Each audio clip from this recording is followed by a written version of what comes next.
conference room aboard the neutral station Equilibrium had been designed by committee, which explained why it looked like someone had thrown a geometry textbook at a furniture store and called the resulting mess inclusive architecture. 7 different atmospheric zones hummed quietly, each calibrated for the biological needs of the Terran Defense Coalition members, who now sat in various states of what could generously be called composure. Ambassador Keth Moore of the Valokian hegemony adjusted his breathing apparatus for the 3rd time in as many minutes. Across the crystalline table, the human representative, a woman whose credentials listed her as senior cultural liaison, sat with the kind of relaxed confidence that had been setting off every instinct evolution had gifted the assembled aliens. "I believe we've reached an impasse," announced High Chancellor Vex Cree, her mandibles clicking in the Zilithian equivalent of exasperation. "Your species refuses to acknowledge the psychological incompatibility protocols we've established for frontier contact."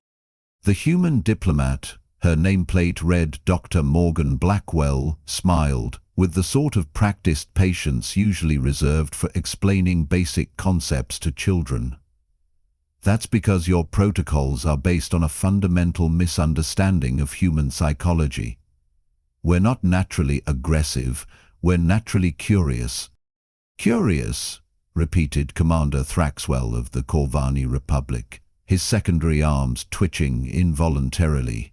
"Your species catalogues methods of warfare for recreational purposes." "We call them strategy games," Dr. Blackwell replied, as if this clarified anything. Keth Moore consulted his neural interface, pulling up the data that had prompted this emergency summit. "Your planet broadcasts detailed tactical scenarios involving planetary siege warfare. Your children participate in simulated combat exercises you term Capture the Flag. Your literature contains comprehensive guides to psychological manipulation techniques." "Spy novels," Dr. Blackwell said with a shrug. "Thriller fiction. Entertainment." The word hung in the recycled air like a toxic cloud. Entertainment? The Valakians had 3 different words for entertainment, none of which involved detailed descriptions of how to break someone's will through systematic psychological pressure. Chancellor Vex Cree's compound eyes shifted colors, a sign of deep distress among her kind. "Dr. Blackwell, perhaps you could explain to the Coalition what humans consider appropriate recreational activities?" "Well, there's quite a variety," Dr. Blackwell began, apparently oblivious to the way several delegates had begun reaching for their personal security devices. "Horror films are very popular, stories designed to frighten the audience. We have entire genres dedicated to exploring humanity's capacity for evil. Murder mysteries, psychological thrillers, post-apocalyptic fiction. Some of our most beloved stories involve humanity facing extinction and finding creative ways to survive." Commander Thraxwell made a noise that roughly translated to existential terror in the Corvani language. "You voluntarily expose yourselves to scenarios designed to induce fear?" "For fun," Dr. Blackwell confirmed. "We also enjoy competition shows where people are placed in stressful situations and forced to eliminate each other. Reality television is extremely popular." The translator system struggled with the concept of reality television. Several delegates looked as though they were questioning their life choices. High Chancellor Vex Cree leaned forward, her voice taking on the tone reserved for communicating with the mentally unstable. "Dr. Blackwell, are you suggesting that humans consider psychological warfare a form of leisure activity?" "I'm suggesting that you've fundamentally misunderstood what makes humans dangerous," Dr. Blackwell replied. "It's not that we're aggressive. It's that we're creative. We explore every possible scenario, including the worst ones, because we find them intellectually stimulating." Keth Moore's breathing apparatus began cycling faster.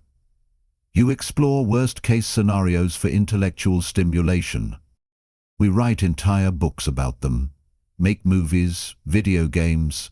Some of our most celebrated artists are the ones who can imagine the most creative ways for civilization to collapse.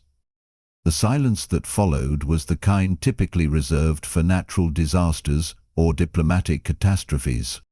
Ambassador Zeth Tekwal of the Meridian Confederation, who had remained silent throughout the proceedings, finally spoke.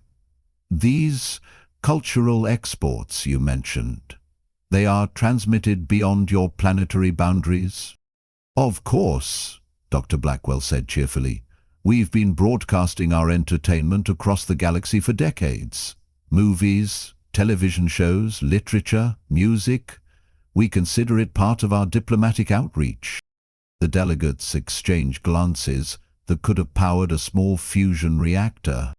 Cultural exports, repeated Commander Thraxwell, his voice barely above a whisper. Broadcast across the galaxy, added Kethmore, his tentacles curling in what his species called the position of ultimate distress.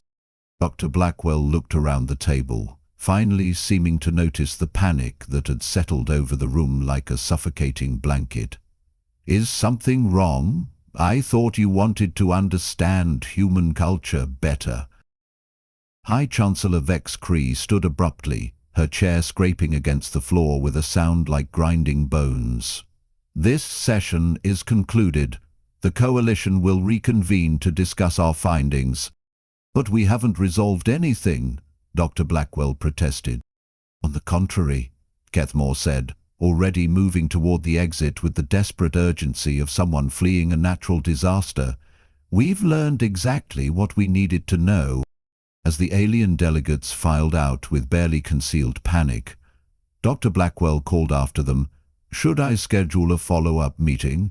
I brought some excellent examples of human storytelling. Stephen King, H.P. Lovecraft, George R.R. Martin. I think you'd find them fascinating." The door sealed behind the last delegate with a finality that suggested it might never open again. Dr. Blackwell sat alone in the conference room, surrounded by the lingering scent of alien fear pheromones and the growing realization that the Terran Defense Coalition had just received the most terrifying diplomatic briefing in galactic history. She made a note in her report, "Cultural exchange proceeding as expected. Recommend increased emphasis on human creative output." If she had known what the Coalition was about to discover, she might have phrased that differently. 3 weeks after what intelligence archives would later classify as the Blackwell incident, a cramped monitoring station orbiting the gas giant Helix 7 buzzed with the kind of frantic activity usually reserved for imminent invasions or galactic market crashes. Research analyst Quintal stared at her workstation display with the expression of someone who had volunteered to count grains of sand and discovered each one was actually a tiny explosive device. Around her, a dozen of the Coalition's finest xenopsychology experts hunched over similar screens, their various appendages moving in what could charitably be described as controlled panic. "Someone please tell me this is translation error," Quintal muttered, highlighting a section of text that had made her question everything she thought she knew about sentient behavior. Senior analyst Vorth Kim, whose species had evolved from apex predators and thus considered themselves experts on violence, looked up from his own screen with the haunted expression of prey recognizing a superior threat. "I've run it through 17 different linguistic matrices. The translation is accurate. Then explain to me why humans voluntarily subject themselves to something called the Texas Chainsaw Massacre and then rate the experience on numerical scales." "It gets worse," interjected junior analyst Plyzon, her voice carrying the kind of strain typically associated with extended torture sessions. "I've been analyzing their literary archives. They have an entire classification system for different types of psychological torment. Romance novels that deliberately induce emotional pain, detective fiction that challenges readers to think like serial killers. something called grimdark fantasy that appears designed to systematically destroy hope. Vothkin's predatory features contorted into an expression of profound confusion. And they purchase these products voluntarily?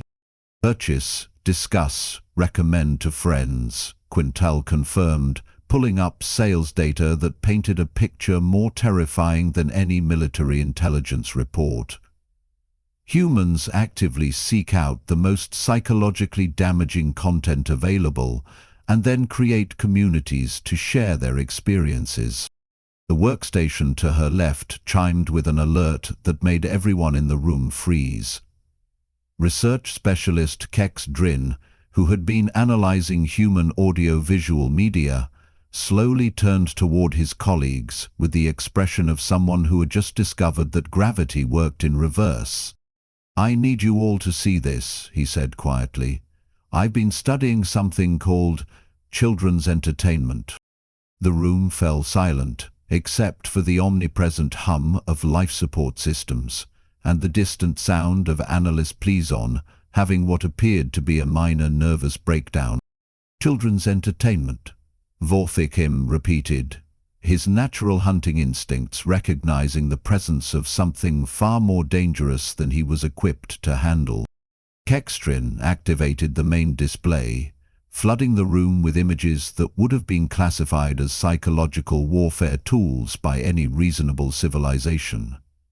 Human juveniles are routinely exposed to scenarios involving parental abandonment, existential transformation, and systematic persecution. They call them fairy tales. "The young of their species," Quintal said slowly, "are deliberately exposed to traumatic scenarios?" "As part of normal cognitive development," Kextradrin confirmed. "I've identified hundreds of stories designed to teach human children that authority figures may attempt to consume them, that their appearance might change against their will, and that they may be forced to perform manual labor under threat of violence." Pleason looked up from her workstation, her research into human gaming culture having apparently pushed her past the point of rational thought. "They've created elaborate simulations where participants assume the roles of soldiers, assassins, and planetary dictators.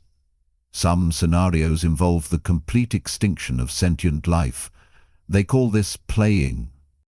Senior analyst Vorthkim stood abruptly, his chair scraping against the floor with a sound like fingernails on metal. "We need to contact High Command immediately." "What do we tell them?" Quintal asked, gesturing at screens filled with data that read like a comprehensive guide to psychological warfare techniques disguised as consumer product. "They've every piece of media humans have broadcast into space for the past 50 years represents a detailed manual for mental manipulation," Vorthkim replied, his voice carrying the weight of someone who had just realized they were standing in the middle of a minefield. "They've been transmitting their methodologies across the galaxy under the guise of cultural exchange."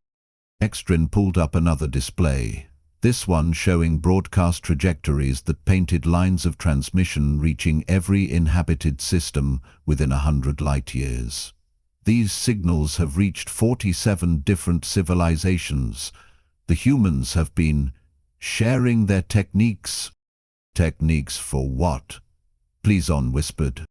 "Creating scenarios so psychologically complex that entire populations might voluntarily subject themselves to fear, despair, and systematic mental conditioning," Quintal answered, her analysis algorithms finally beginning to recognize patterns that defied every known model of sane behavior, and calling it entertainment.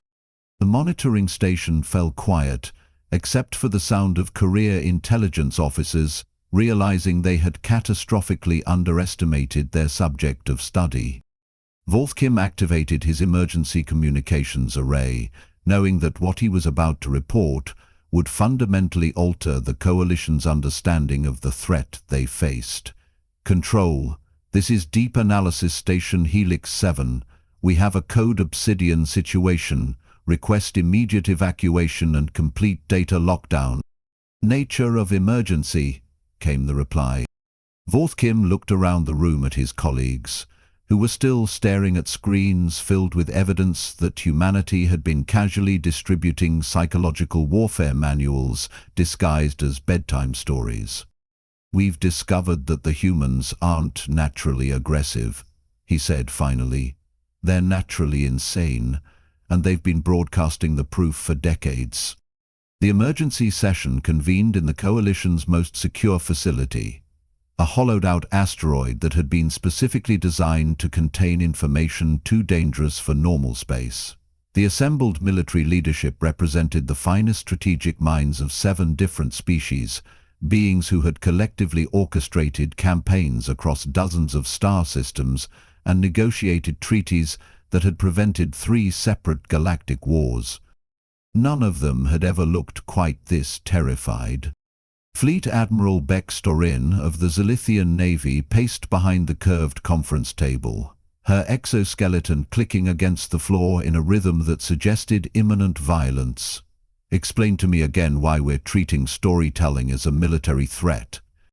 General Krex Val, whose cybernetic enhancements allowed him to process battlefield data at superhuman speeds, gestured toward the holographic display showing human population distributions. "Because their storytelling appears to be advanced psychological conditioning disguised as recreational activity." "You're suggesting," interrupted Admiral Yeth Corin of the Meridian Fleet, "that an entire species has weaponized imagination?" Defense Coordinator Plex Ner, whose role required maintaining tactical awareness across 17 different conflict zones simultaneously, activated a data stream that filled the air with projections. "Our xenopsychology teams have identified over 14,000 distinct scenarios that humans regularly expose themselves to voluntarily, each one designed to simulate catastrophic failure, existential dread, or systematic persecution." Fleet Admiral Bex Torin stopped pacing. 14,000. "That's just the documented archive from the past century," General Kraxval added helpfully. "The pattern extends backward through their entire recorded history." Admiral Yethkorin leaned forward, her diplomatic training warring with the growing certainty that diplomacy had never been an option. "Are we certain this isn't simply primitive barbarism?"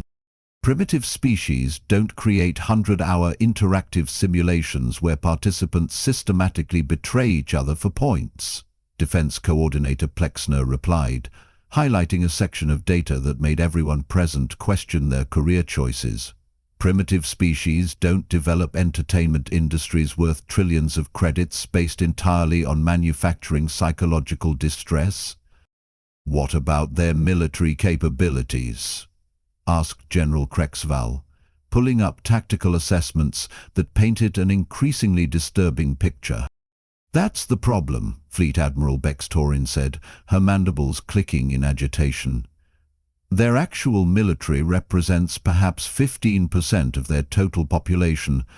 The remaining 85% appears to be engaged in continuous psychological warfare training disguised as civilian activity." Admiral Yeth Corin consulted her tactical interface, cross-referencing human population data with their entertainment consumption patterns. "You're telling me that human children are systematically exposed to scenarios that would constitute torture if applied to adult members of any coalition species. And they consider it normal cognitive development?" confirmed Defense Coordinator Plexner. "Our analysis indicates that human juveniles are routinely conditioned to process information that would incapacitate trained intelligence operatives." General Krexval activated another display, this one showing communication intercepts from human civilian networks. "They discuss these experiences casually, rate them, recommend particularly effective examples to social contact. As though psychological manipulation were a consumer product," Fleet Admiral Bex Torin observed, her voice carrying the kind of awe usually reserved for natural phenomena, "beyond comprehension." "Because for them, it is," Admiral Yeth Corin said quietly. They've created an economy based on voluntary exposure to psychological trauma. The room fell silent as the implications settled over the assembled military leadership like a suffocating fog. Defense Coordinator Plex Nur finally broke the silence. Our current tactical doctrine assumes that enemy populations will attempt to avoid psychological pressure. Human behavior suggests they would actively seek it out. Worse, added General Crexwell, they would probably improve upon it and distribute the results to their neighbors. Fleet Admiral Bex Torin returned to her position at the head of the table, her movements carrying the deliberate precision of someone making a command decision. Recommendations? Complete quarantine, Admiral Yeth Corin said immediately. Full-spectrum communication interdiction. Treat Earth as a psychological hazmat zone. What about existing cultural contamination? Asked Defense Coordinator Plex Nur. Their broadcasts have reached 47 different civilizations over the past 5 decades. General Crexwell consulted his tactical projections, the data painting an increasingly bleak picture. We monitor those populations for signs of voluntary psychological stress-seeking behavior and implement containment protocols as needed. And if the humans attempt to re-establish communication? Fleet Admiral Bex Torin looked around the table at officers who had spent their careers preparing for conventional warfare and found themselves facing something that defied every known tactical paradigm. We explain that their diplomatic overtures constitute acts of psychological aggression against civilian populations, she said finally, and hope they understand that we're not trying to be hostile. Do we tell them why? Asked Admiral Yeth Corin. The question hung in the recycled air of the secure facility, surrounded by displays showing human entertainment consumption patterns that read like detailed guides to systematic mental conditioning. How do you explain to a species that they're terrifying? Defense Coordinator Plex Nur asked. When the terrifying thing about them is that they don't realize they're terrifying. General Crexwell deactivated his displays with the decisive gesture of someone closing a particularly unpleasant chapter. You don't. You just make sure they stay contained and pray to whatever deities your species recognizes that they never figure out what they're actually capable of. Fleet Admiral Bex Torin stood, her exoskeleton gleaming under the facility's harsh lighting. Implement Protocol 7. Full quarantine of the Sol system. Classification: psychological hazard. Maximum containment.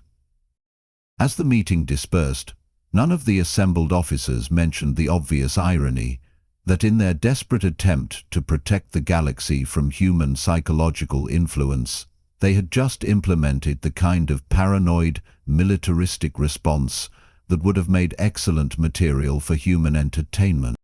6 months after the implementation of Protocol 7, Captain Elena Rodriguez sat in the communications bay of Earth's diplomatic vessel Harmony, staring at a display that showed 47 different star systems, maintaining radio silence, with the kind of dedication usually reserved for religious observances. Still nothing? Asked Communications Officer Park, whose job had become significantly less complicated since every alien civilization had apparently decided to stop talking to humanity simultaneously. Complete blackout across all frequencies, Captain Rodriguez confirmed, adjusting parameters on equipment that had been designed for interstellar diplomacy and was now essentially serving as the galaxy's most expensive paperweight. It's like they all coordinated to ignore us. Chief Science Officer Okafor looked up from her xenosociology reports, which had grown considerably shorter since their primary sources of data had gone mysteriously quiet. The mathematical probability of 47 independent civilizations simultaneously developing technical difficulties is approximately 0, Captain Rodriguez finished, which means this is deliberate. What Captain Rodriguez didn't know, and what would have amused her considerably, was that at that precise moment, 300 light-years away, the Coalition's newly established Department of Human Contamination Prevention was holding its daily briefing in a bunker designed to withstand direct orbital bombardment. Director Wex Thane, whose appointment to head the department had effectively ended his previously distinguished diplomatic career, reviewed status reports from quarantine stations positioned at strategic points throughout Coalition space. Update on containment effectiveness.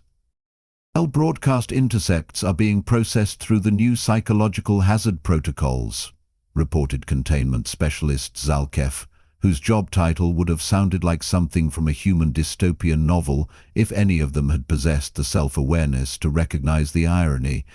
Any detected human cultural transmissions are immediately classified and archived in isolation. What about civilian exposure to previously contaminated materials? Specialist Yef Kwan consulted her data tablet with the nervous efficiency of someone whose performance reviews now included metrics for preventing entire populations from accidentally encountering human bedtime stories. We've identified 17 cases of voluntary psychological stress-seeking behavior among Meridian populations. All subjects have been relocated to observation facilities. Director Wex Thane made notes in files that would have qualified as paranoid surveillance records by the standards of any reasonable civilization. Treatment efficacy? Moderate success with cognitive behavioral therapy designed to reduce curiosity about existential scenarios, Specialist Zalkef replied. Although we've had to establish specialized containment protocols for individuals who express interest in what humans call plot twists. Meanwhile, back on Earth, Captain Rodriguez was composing what might have been the most inadvertently threatening diplomatic message in galactic history. "How's this sound?" she asked, reading from her draft. "Greetings to our friends throughout the galaxy. We hope you're all doing well and look forward to continued cultural exchange. We've been working on some exciting new projects, a comprehensive anthology of human mythology, a documentary series about our most creative problem-solving techniques, and a collection of our most beloved children's stories. We're eager to share these gifts with civilizations who might find them educational." Officer Park winced slightly. "Maybe tone down the enthusiasm. It sounds a bit aggressive." "Aggressive? It's a cultural exchange program." 300 light-years away, automated monitoring systems intercepted this transmission and immediately forwarded it to emergency response protocols that had been specifically designed to handle what Coalition intelligence now classified as Category 5 psychological warfare initiatives. Director Wex Thane received the alert with the resigned acceptance of someone whose career had transformed from diplomatic relations to containing an existential threat that didn't know it was threatening. "They're offering to share their mythology," he reported to his staff, "and their problem-solving techniques as gifts." The briefing room fell silent except for the sound of several species simultaneously reconsidering their life choices. "Do we respond?" asked Specialist Yef Kwan. "With what? Thank you for your generous offer to systematically undermine our psychological stability, but we must respectfully decline." Back on Earth, Captain Rodriguez was adding finishing touches to humanity's latest diplomatic outreach. "Please," she dictated, "we've also been developing some fascinating new interactive experiences based on survival scenarios and resource scarcity. We think you'd find them remarkably engaging. Can't wait to hear from you." The message transmitted across the galaxy, where it was immediately intercepted, analyzed, classified as a potential weapon of mass psychological destruction, and filed in archives that had grown to rival the size of small planetary databases. Director Wex Thane closed the day's briefing with the same observation he'd been making for 6 months. "In attempting to protect ourselves from becoming like them, we've created exactly the kind of surveillance state they would probably write stories about." Specialist Zalkef nodded, making notes in a report that documented their systematic monitoring of civilian populations for signs of unauthorized curiosity. Should we be concerned about that? Probably, Director Wexthane replied. But at this point, self-awareness might be more dangerous than paranoia. On Earth, Captain Rodriguez finally gave up trying to establish communication and decided to focus on preparing humanity's next cultural contribution. A comprehensive collection of stories about misunderstood aliens who create elaborate conspiracies based on fundamental misunderstandings. She made a note to include some particularly good examples of dramatic irony. The galaxy, blissfully unaware that it had just provided material for humanity's next entertainment cycle, continued its vigilant watch against the species that had never stopped trying to be friendly neighbors.